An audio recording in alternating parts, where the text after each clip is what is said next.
ओम नमः शिवाय। हर हर महादेव।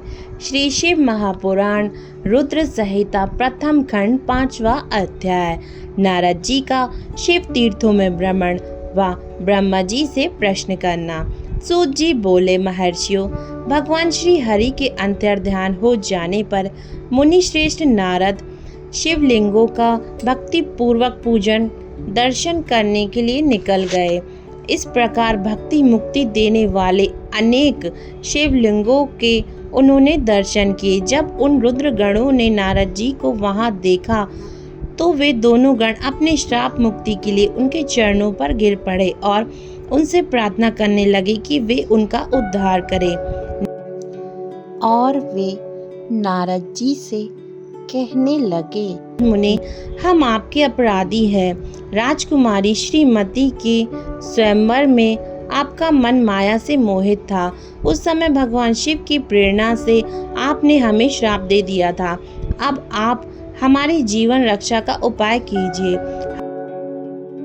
हमने अपने कर्मों का फल भोग लिया है। कृपा हम पर प्रसन्न होकर हमें श्राप मुक्त कीजिए।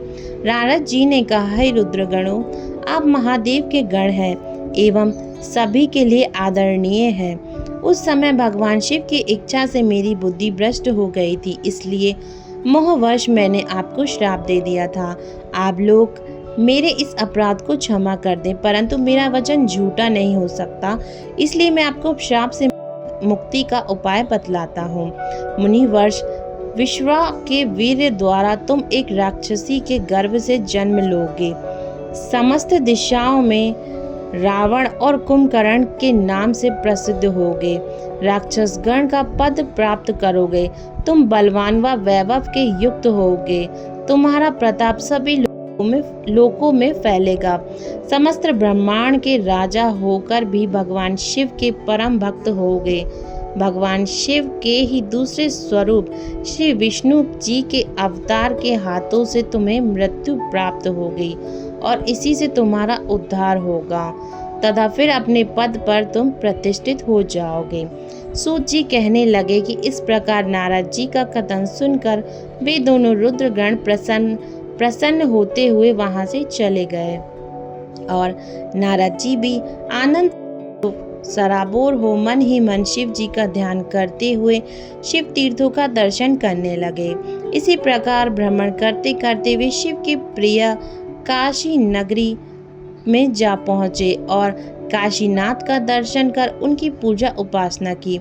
श्री नारद जी शिव जी की भक्ति में डूबे उनका स्मरण करते हुए ब्रह्मलोक को चले गए। वहां पहुंचकर उन्होंने ब्रह्मा जी को आदरपूर्वक नमस्कार किया और उनकी स्तुति करने लगे। उस समय उनका हृदय शुद्ध हो चुका और उनके हृदय में शिव जी के प्रति भक्ति की भावना थी और कुछ नहीं। नारद जी बोले, हे पितामह, आप तो परब्रह्म परमात्मा के स्वरूप को अच्छी प्रकार से जानते हो। आपकी कृपा से मैंने भगवान विष्णु के महात्म्य का ज्ञान प्राप्त किया है एवं भक्ति मार्ग, ज्ञान मार्ग, तपो मार्ग, दान मार्ग तथा तीर्थ मार्ग के बारे में जाना है, परंतु मैं शिव तत्व के ज्ञान को अभी तक नहीं जान पाया हूँ। मैं उनकी पूजा विधि को भी नहीं जानता हूँ, अतः अब मैं उनके बारे में सभी कुछ जानना चाहता हूँ। मैं भगवान शिव के विभिन्न चरित्रों, उनके स्वरूपों, वे सृष्टि के आरंभ में, मध्य में किस रूप में थे, उनकी लीलाएं कैसी होती हैं और प्रयाग काल में भगवान शिव कहाँ निवास करते हैं, उनका विवाह तथा उनके पुत्र कार्तिकेय के जन्म आदि की कथाएं मैं आपके श्री मुख से सुनना चाहता हूँ। भगवान शिव कैसे प्रसन्न होते हैं और प्रसन्न होने पर वे क्या क्या प्रदान करते हैं, इस संपूर्ण वृत्तांत को मुझे बताने की कृपा कीजिए। अपने पुत्र नारद की ये बातें सुनकर पितामह ब्रह्मा बहुत प्रसन्न हुए। ओम नमः शिवाय। हर हर महादेव। श्री शिव महापुराण रुद्र संहिता प्रथम खंड 5वां अध्याय समाप्तम।